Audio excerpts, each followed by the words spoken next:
আসসালামু আলাইকুম প্রিয় পাঠক পাঠিকারা। শুরু করছি উপন্যাস তুই শুধু আমার উন্মাদনা, লেখিকা তাবাসসুম খাতুন, পর্ব সংখ্যা 15, ভয়েস বাই আরবি। বিকাল 4টা বাজে। চৌধুরী ম্যানশনে প্রবেশ করলো মিষ্টি। মিষ্টিকে দেখে কেউ কোনো কথা বলল না। মিষ্টি সোজা গিয়ে নিজের খালা আম্মুর রুমে গেল। সেখানে গিয়ে দেখলো সেলিনা বসে কাপড় ভাঁজ করছে। মিষ্টি গিয়ে বলল, খালাম্মু কেমন আছো?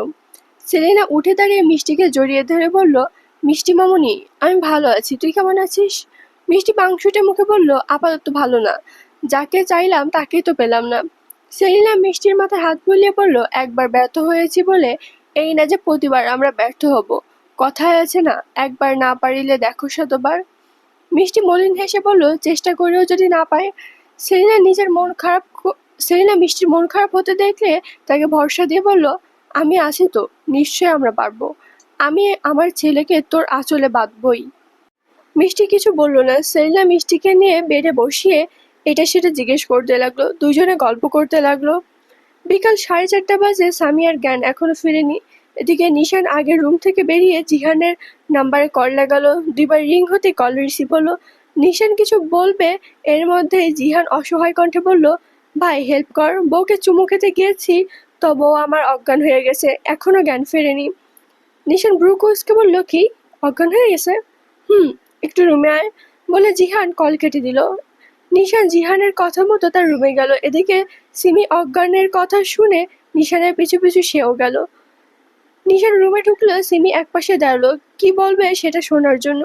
নিশানকে দেখে জিহান নিশানকে জড়িয়ে ধরতেই নিশান জিহানকে ছাড়িয়ে দিয়ে বিরক্তিকর কণ্ঠে বলল, ইডিয়েট, মেয়েদের মতো এভাবে গায়ে পড়বি না, দূরত্ব বজায় রেখে কথা বলবি। জিহান একটু দূরে থেকে বলল, বউ অজ্ঞান হয়ে গিয়েছে। নিশান স্বাভাবিকভাবে বলল, কি করেছিস তুই? জিহান গলায় হাত দিয়ে বলল, কসম কেটে বলছি ভাই, কিচ্ছু করিনি, সামান্য শুধু ঠোঁট ছুঁয়েছি, তাতেই বউ অজ্ঞান।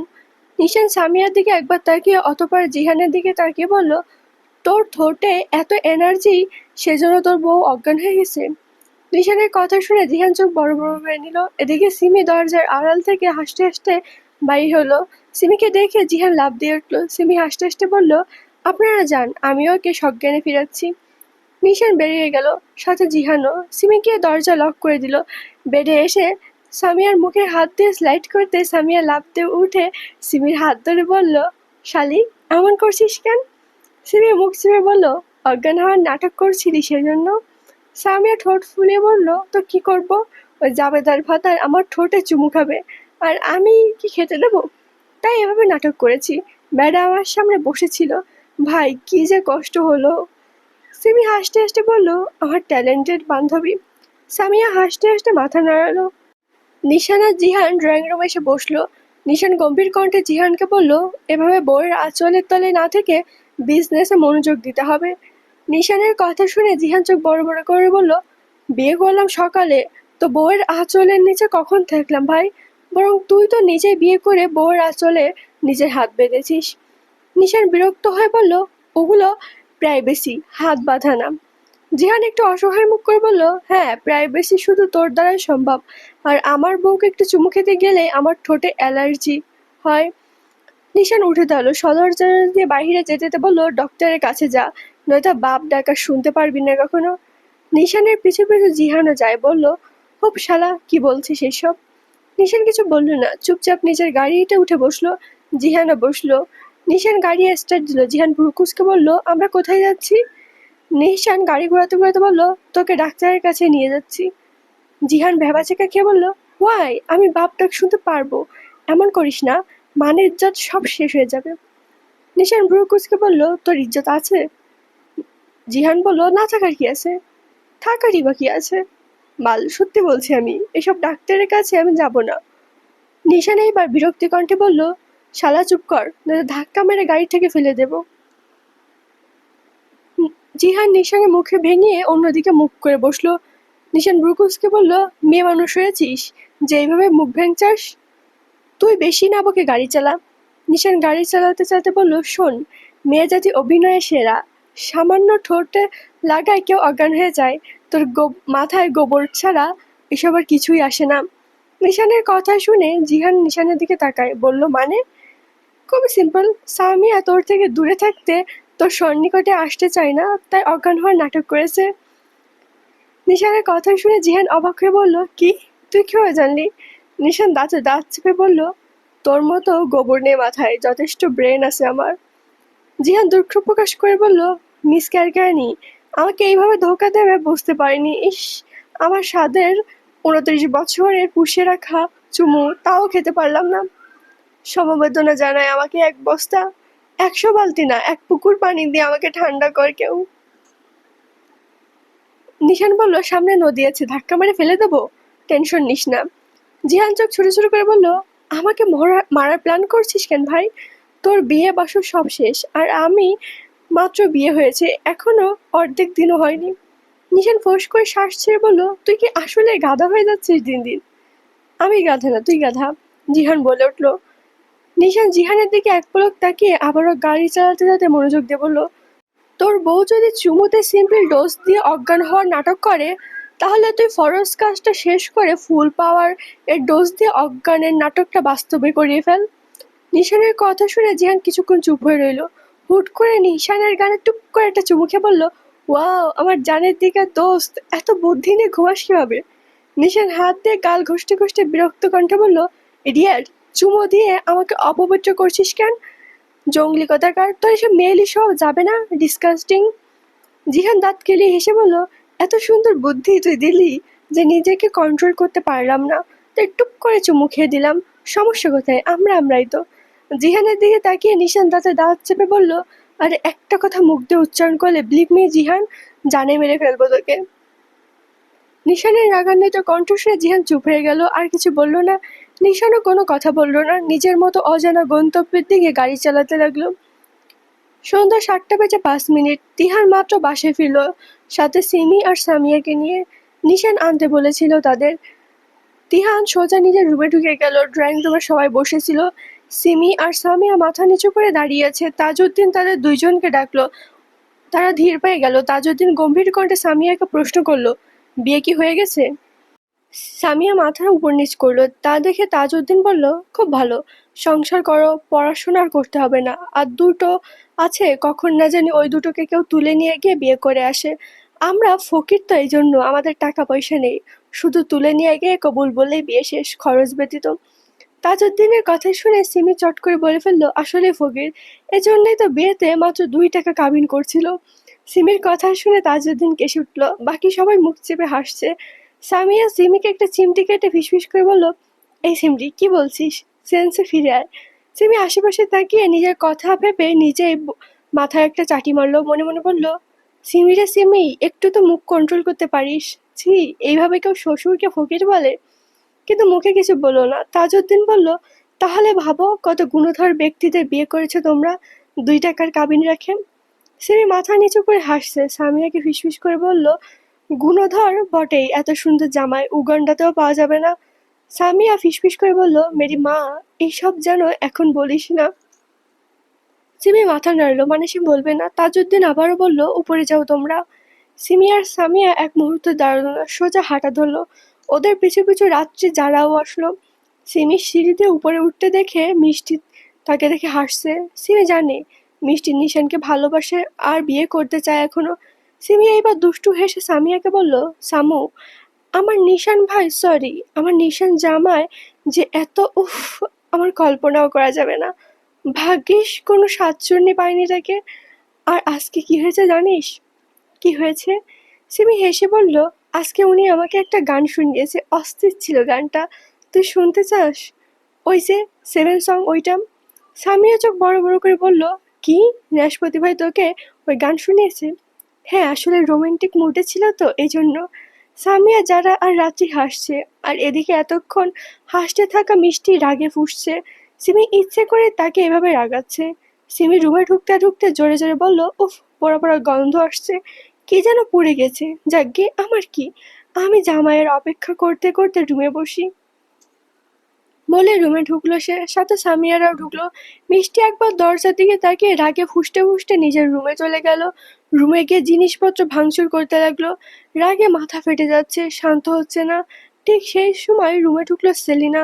মিষ্টি কেমন করতে দেখে দ্রুত তার কাছে আসলো, তাকে বুকে নিয়ে বলল, কি হয়েছে মামনি? এইভাবে রিয়াক্ট করছিস কেন? মিষ্টি রাগান্বিত কণ্ঠে বলল, খালামণি, ওই সিমি আমাকে রোস্ট করছে, আমাকে দেখিয়ে দেখিয়ে নিজেদের রোম্যান্স সম্পর্কে বলছে, যেগুলো আমার সহ্য হচ্ছে না। আমার নিশানকে কেড়ে নিয়ে সে সংসার করছে। সেলিনা চুপ রইল, চোখ বন্ধ করে যেন কিছু একটা ভাবতে লাগলো। বেশ কিছু সময় পর চোখ খুলে হেসে বলল, ভালোবাসিস তো, ধৈর্য ধর, অপেক্ষা কর। আর কয়দিন পরে বাড়িতে পার্টির আয়োজন করা হবে, তখনই আমাদের ঈদ ছুটতে হবে। পাটকেল না হয় পরে দেখা যাবে। মিষ্টি কিছু বুঝলো না। সেলিনা তাকে সবকিছু বুঝিয়ে বলল, যা শুনে মিষ্টির মুখেও হাসি খেললো। সে বলল, জি খালাম্মু, ইট ছুঁড়লে পাটকেল তো খেতেই হয়।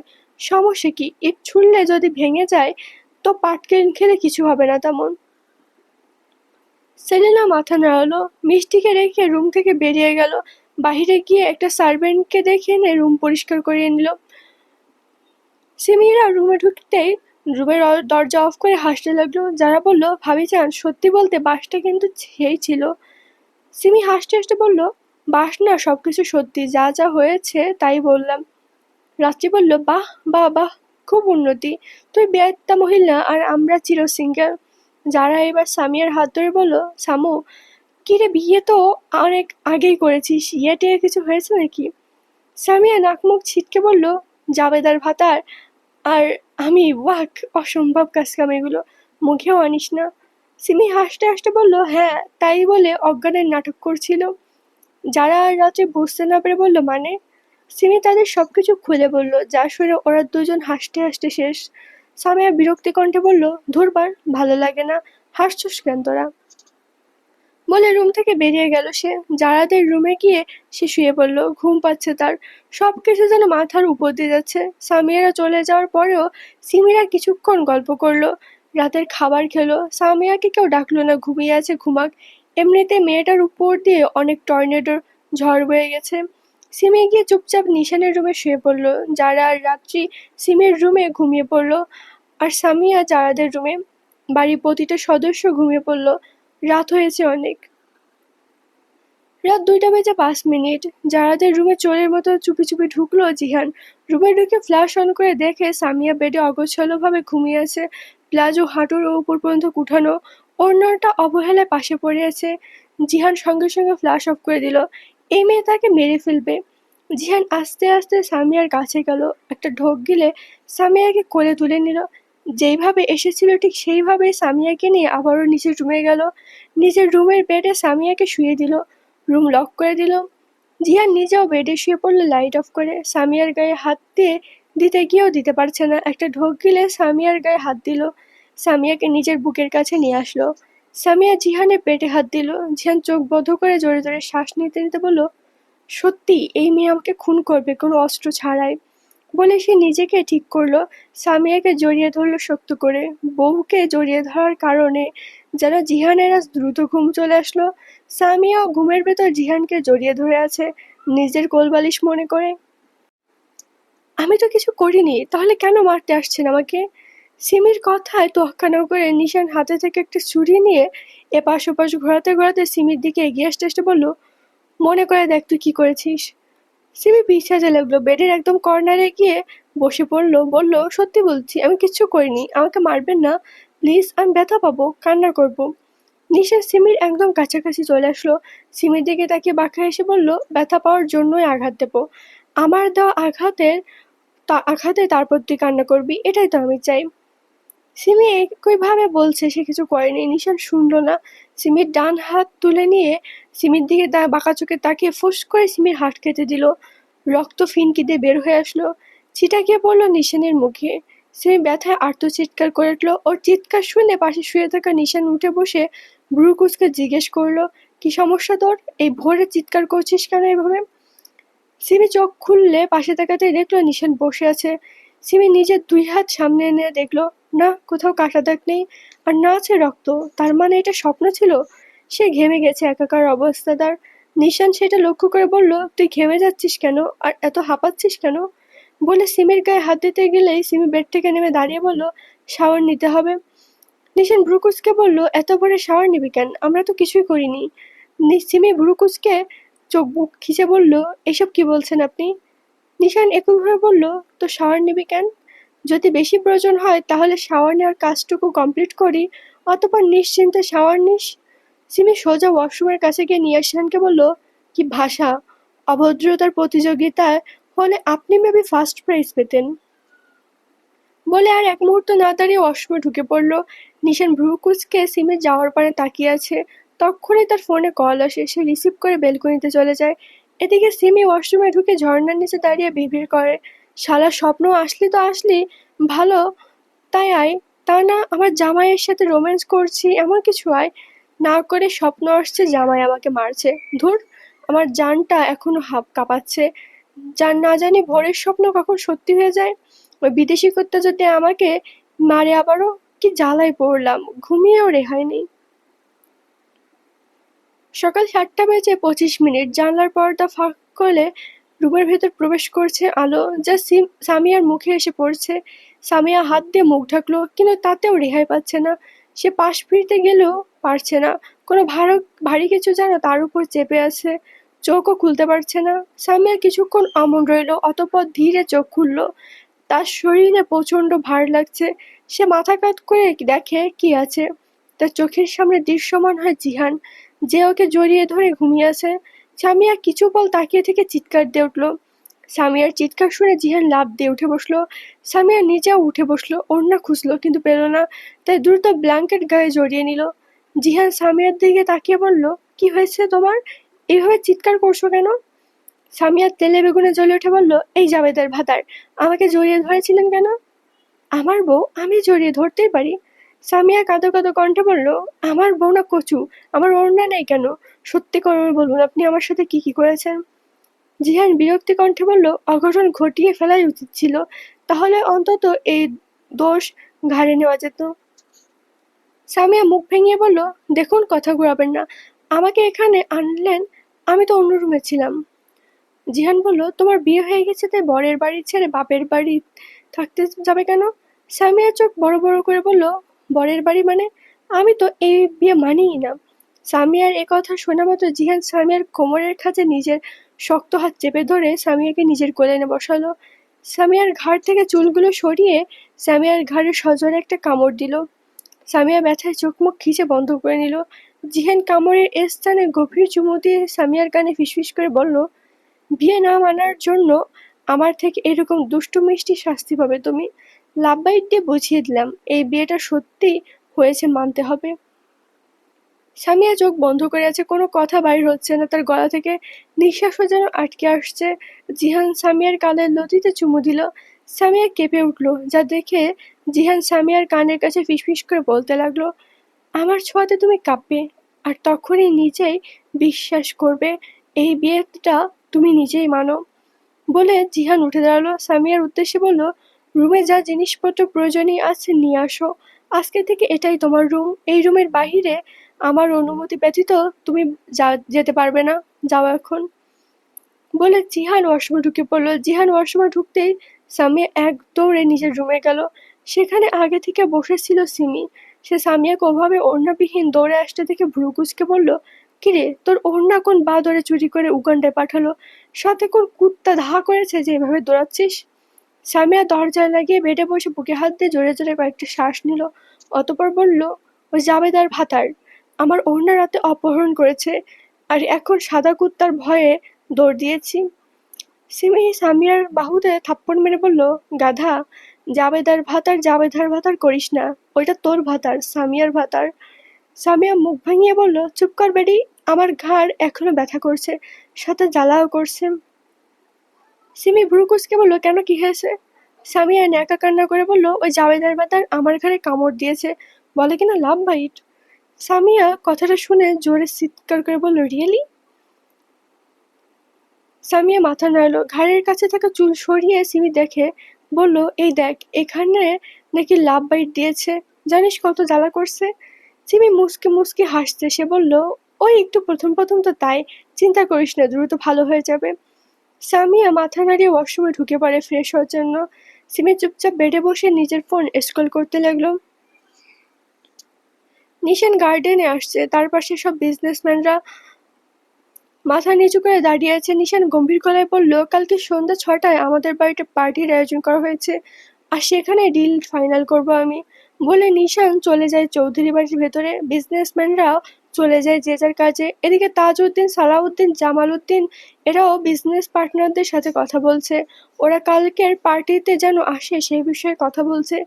নিশান সোজা নিজের রুমে গেল, গিয়ে সিঙ্গেল সোফাতে বসে ল্যাপটপ নিয়ে নিজের মতো কাজ করতে লাগলো।